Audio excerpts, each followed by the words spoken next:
All right, guys, so today we're here talking about spawning fishing, and I got two techniques that I want to talk to you guys about that are, in my mind, kind of non-traditional, all right? So you see I got my spinning rods here, and these are two finesse applications, the Nako rig and then also the drop shot, two powerful techniques that catch these spawning bass all the time for me as I travel the country.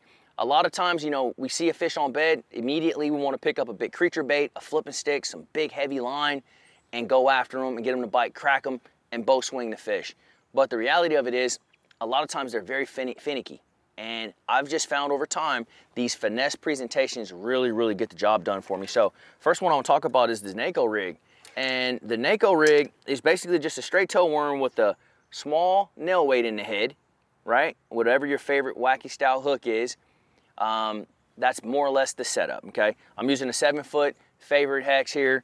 And I got flash green 10-pound line, and also got 12-pound gold label for my leader. Most importantly, during the spawn, you want to have a line that you can visibly see because they're not smashing the bait. Oftentimes when you're not even noticing it, your line's just swimming down. And so this flash green is really critical in that particular scenario, and it just allows me to catch those fish a little bit better. But what's cool about these finesse techniques is they're on light line, I can cast a long ways, and this is the key. I can stay a long ways away from that fish. So I'll throw my bait up there and then I'll troll away sometimes 20, 30, 40, 50 yards. Just so I want that bass to feel comfortable, slide back up there on the bed, and then at that point I can start working my bait and trigger that fish into biting.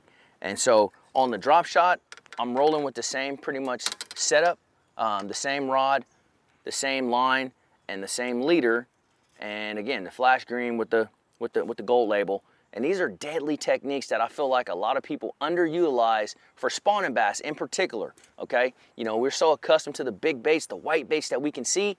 Sometimes you just need to take a second, scale it back, make a long cast, get away from that bass, and get those fish to bite. And so, just something I wanted to share with you guys. This helps me as I travel the country, and I'm sure it will help you guys too during the spawning season next year.